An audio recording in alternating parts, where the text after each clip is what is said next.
Sejarah hantu dengan julukan The Nun.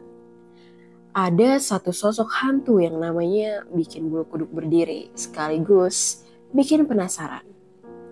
Dari namanya aja kita udah bisa langsung nebak kalau dia ada hubungannya dengan sosok biarawati. Tapi jangan salah, biarawati yang satu ini bukan biarawati biasa. The Nun yang dimaksud adalah salah satu entitas mengerikan yang muncul dalam jagat cerita horor. Dan bahkan sudah menjadi ikon film The Conjuring Universe. Namun, perlu dicatat bahwa wujud hantu biarawati ini sepenuhnya fiksi yang diciptakan oleh Hollywood untuk memperkuat elemen horor. Meskipun demikian, di banyak budaya termasuk Indonesia, ada sosok-sosok hantu wanita yang memiliki elemen tragedi dan kebencian serupa dengan The Nun. Jadi gimana sih sebenarnya asal-usul dari hantu biarawati ini? Kenapa dia bisa jadi sepopuler itu? Dan kenapa justru sosok biarawati yang dianggap suci jadi representasi horor? Dalam film The Conjuring 2 dan The Nun, sosok hantu biarawati ini dikenal sebagai Falak, yang sebenarnya adalah nama dari entitas iblis dalam teks-teks demonologi kuno. Dalam mitologi asli, Falak digambarkan sebagai sosok anak kecil yang mengendarai naga berkepala dua, jauh dari citra seorang biarawati. Namun demikian, menciptakan sosok yang lebih menyeramkan dan kontras. Film menggambarkan Falak sebagai biarawati dengan wajah pucat, mata hitam, dan senyum menyeramkan. Sosok ini menjadi representasi visual yang sangat menakutkan. Meskipun sebenarnya tidak ada kaitannya langsung antara Falak dan biarawati dalam literatur mitologi.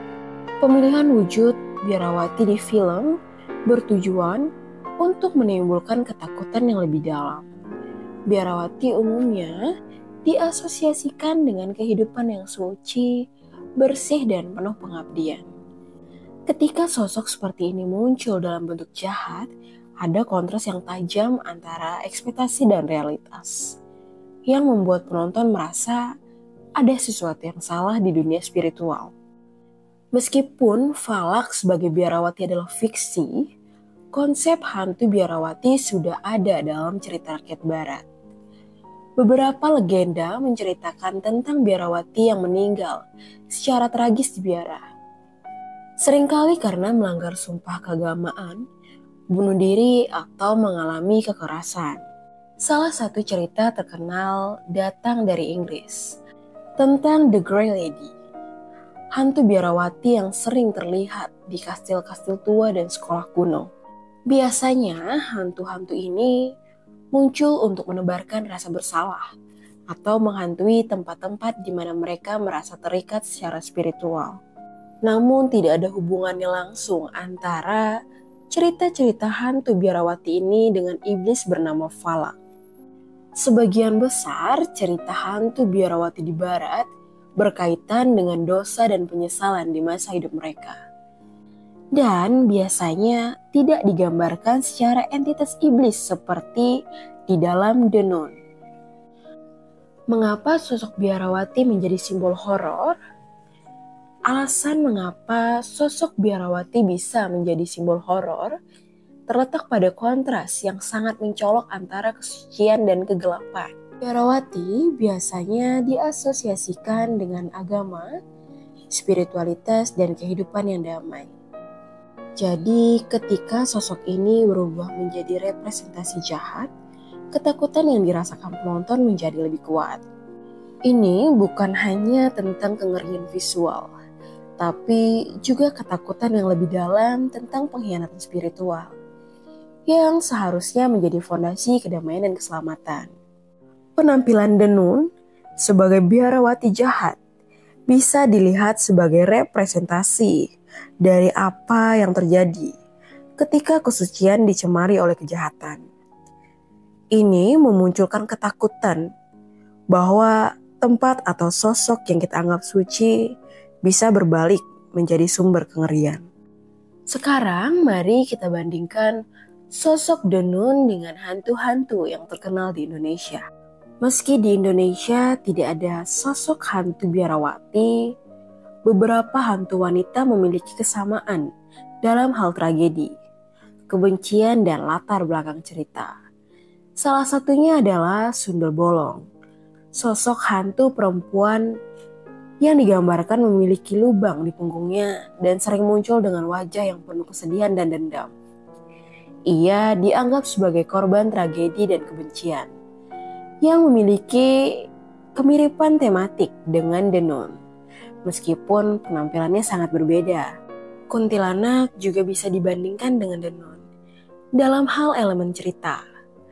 Kuntilanak adalah salah satu wanita yang sering muncul dengan niat balas dendam, menghantui orang-orang yang berbuat jahat padanya atau mati dalam kondisi tragis. Sosok kuntilanak sering digambarkan sebagai wanita berpakaian putih, mirip dengan cara Denun digambarkan dalam film. Memanfaatkan penampilan normal untuk menakuti atau mengelabui korbannya. Satu lagi sosok mistis dari Indonesia yang menarik untuk dibahas adalah Nyi Roro Kidul, Ratu Penguasa Laut Selatan. Meskipun tidak memiliki sosok menyeramkan seperti Denun, Nyi Roro Kidul juga memiliki kekuatan supranatural dan sering dihubungkan dengan elemen mistis dan ritual. Dia dikenal sebagai entitas spiritual yang memiliki kemampuan untuk menghukum orang yang tidak menghormati laut atau adat setempat. Meski lebih sebagai sosok penjaga alam, dalam beberapa cerita rakyat, Nyi Roro Kidul juga bisa muncul sebagai sosok yang mengerikan bagi yang melanggarnya. Sama seperti di barat, Indonesia memiliki banyak cerita tentang roh-roh gentayangan yang terjebak antara dunia hidup dan mati. Sosok-sosok seperti kuntilanak, Sundel Bolong, dan Nyi Roro Kidul adalah hasil dari perpaduan kepercayaan lokal tentang alam, kehidupan setelah mati, dan karma. Meski asal-usul cerita mereka berbeda, mereka berbagi tema kesedihan, tragedi, dan pembalasan yang sama dengan Denun dalam hal ketidakmampuan untuk menemukan kedamaian. Perbedaan utama antara Denun dan hantu-hantu Indonesia adalah konteks budaya dan agama.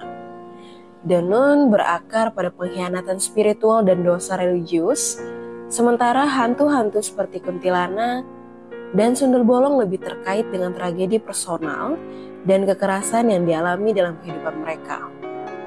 Namun pada intinya, baik Denun maupun hantu-hantu lokal Indonesia mencerminkan ketakutan manusia terhadap kematian, penyesalan, dan pembalasan yang belum terselesaikan. Sosok Denun dalam film mungkin merupakan karakter fiksi, tetapi ia tetap berhasil menyentuh ketakutan yang mendalam dalam diri manusia. Meskipun tidak ada hantu biarawati dalam mitologi asli, kreasi sosok ini berhasil memadukan simbol agama dan horor, menciptakan kontras antara kesucian dan kegelapan. Ini yang membuatnya begitu menyeramkan. Di Indonesia, hantu-hantu seperti kuntilanak, Sundel Bolong, bahkan Nyi Roro Kidul juga mewakili ketakutan yang serupa tentang roh-roh yang terjebak dan tidak bisa menemukan kedamaian. Meskipun cerita mereka berbeda, esensi ketakutan dan tragedi yang dibawa oleh sosok-sosok ini sangat akrab bagi kita. Jadi gimana? Serem gak cerita soal Denun ini? Seremnya karakter biarawati yang bisa bikin kita terngiang-ngiang. Setiap kali malam tiba memang beda. Apalagi kalau kita coba bandingin dengan hantu-hantu serupa Indonesia. Makin terasa kalau tiap budaya punya sosok mistis yang sama-sama bikin bulu kuduk berdiri. Kalau kamu suka dengan cerita-cerita horor kayak gini, jangan lupa like, komen, dan share ke teman-teman kamu yang juga suka hal-hal mistis.